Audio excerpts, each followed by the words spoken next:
Voilà, bonsoir à tous et merci beaucoup d'être très nombreux pour attendre nos analyses. Aujourd'hui, nous amenons des actualités chaudes de ce soir. La première actualité chaude concerne Constant Moutamba. La réaction de Constant Moutamba devant les juges, il a grondé, il a parlé, il s'est exprimé en fait. C'est normal. C'est un prévenu. Il n'a rien à perdre. Il est déjà condamné. Mais le problème, ce n'est pas les juges.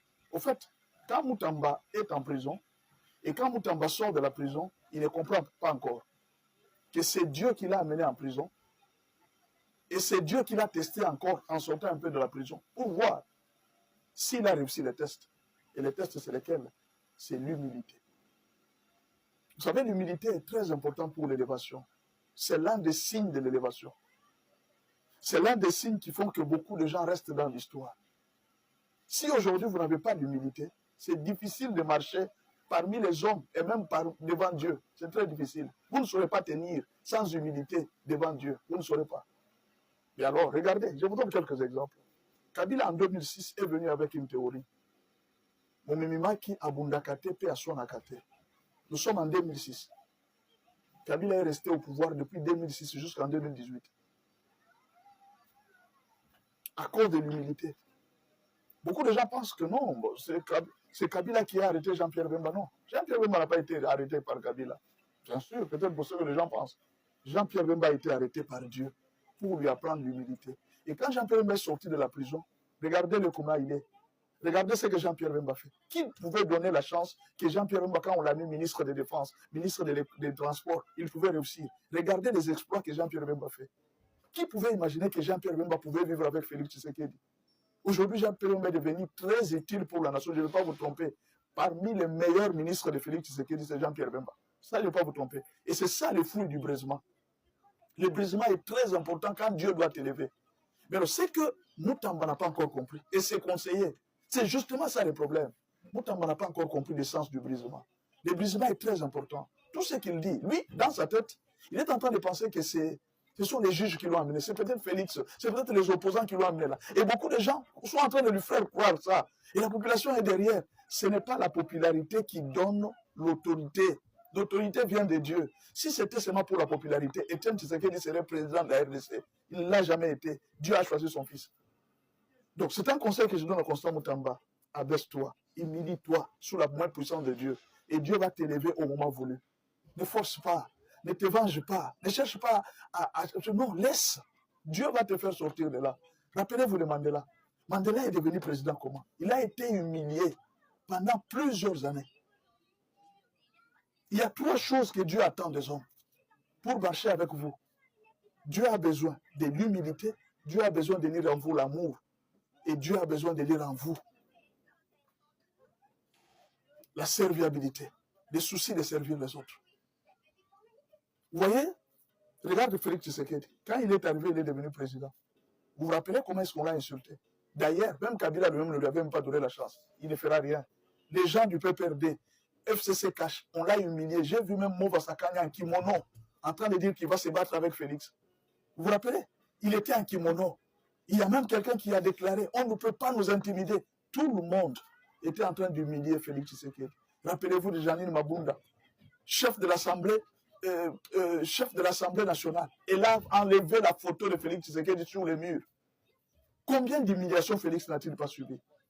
Aujourd'hui, Dieu ne l'a-t-il pas maintenu parce qu'il s'est humilié? Si Félix Tshisekedi voulait se venger, il voulait montrer qu'il est chef, et c'est moi le chef ici, je pense qu'il ne serait pas aujourd'hui en vie. À cause de l'humilité, Dieu l'a conservé au pouvoir. Si vous êtes humble dans la vie, quelles que soient les conditions, Dieu va vous élever et Dieu va vous défendre. Ce que je demande à Constant Moutamba, humilie-toi.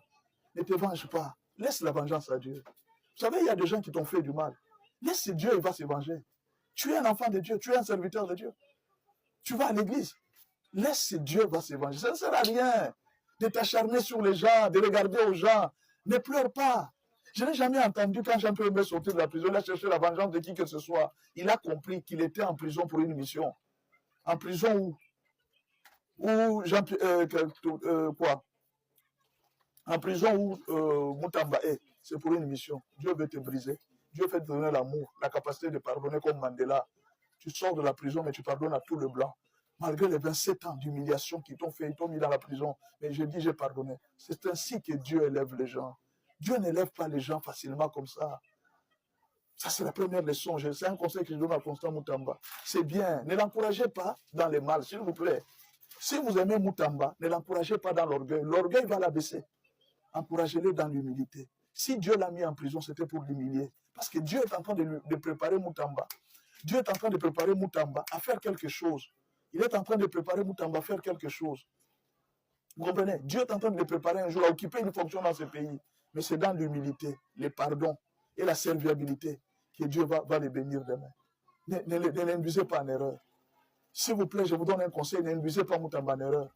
Laissez-le s'humilier encore davantage. Montrez-lui. Si vous êtes serviteur de Dieu autour de Constant Moutamba, dites-le lui qu'il s'humilie. Dieu va l'élever. Dieu va le faire sortir de la main.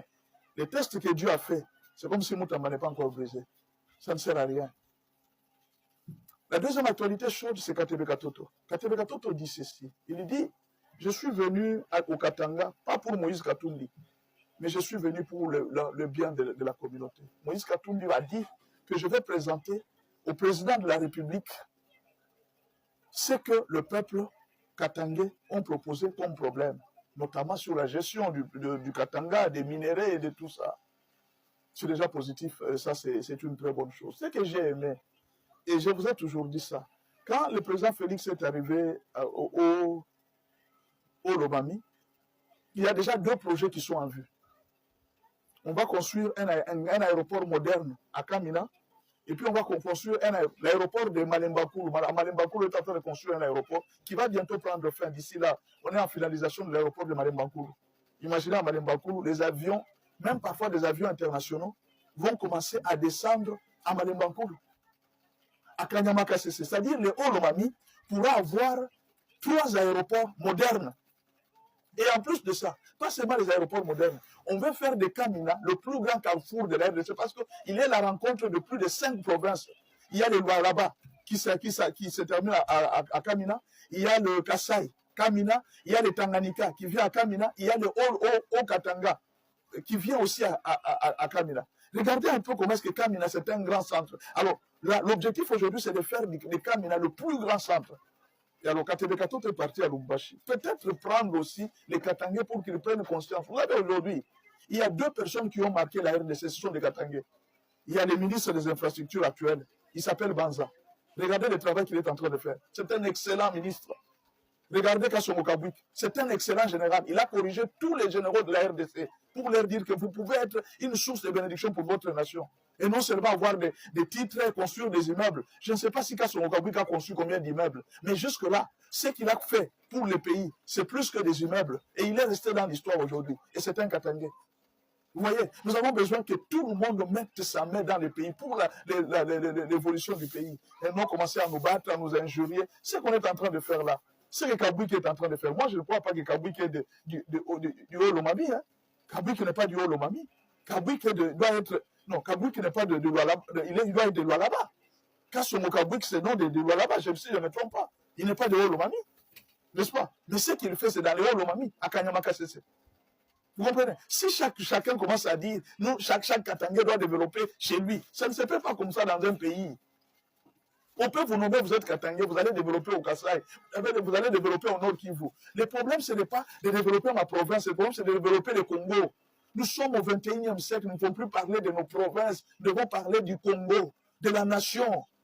C'est ce que ces gens sont en train de faire. J'ai vu comment est-ce que Banza, le ministre des Infrastructures, était en train d'expliquer comment est-ce qu'on est en train de transformer le pays. Nous devons réfléchir dans ces termes-là. Et c'est dans ces termes-là que Katebe Katoto est venu conscientiser les Katangais pour dire que non, ça ne sert à rien de nous faire la guerre. Depuis que nous sommes fait la guerre, combien de fois cette guerre entre Katangais et les Kassaïens ont déjà construit des routes? Combien de fois cette guerre a déjà construit des écoles? Mais pourquoi il ne faut pas se mettre ensemble, nous nous mettons ensemble, nous construisons ensemble? Katebe Katoto a bien précisé. Il dit Félix est là. Ce n'est pas Félix qui a privé les Katanga toutes ces années. Ce sont les gens qui ont géré avant lui, qui ont privé les Katanga des infrastructures. Katebe a été très clair. Il n'a pas menti. Il a dit que ce sont ceux qui ont dirigé avant, qui ont privé les Katanga des infrastructures. Parmi les gens qui ont dirigé avant, il y a son petit frère. Il n'a pas mâché les mots. Il n'est pas sentimentaliste, il a dit la vérité. Mais pourquoi ne pas accepter ce que Katebe a dit? Merci beaucoup.